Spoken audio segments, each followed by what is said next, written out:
Hey guys, now we're back inside in the showroom. So we're gonna talk about straps and winches. So our most common straps I have here on the cart, this is our 4x30 ratcheting strap, as well as our 4x30 winch strap. And then we have our 2x30 ratcheting strap, and then here's our 2x30 winch strap.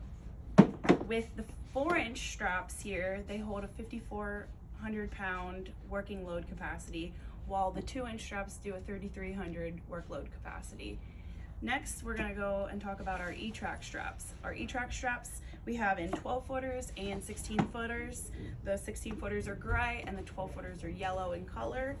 These hold a 1,000 pound working load capacity. And then as you see here, I have a standard chrome winch bar and a combination box end winch bar.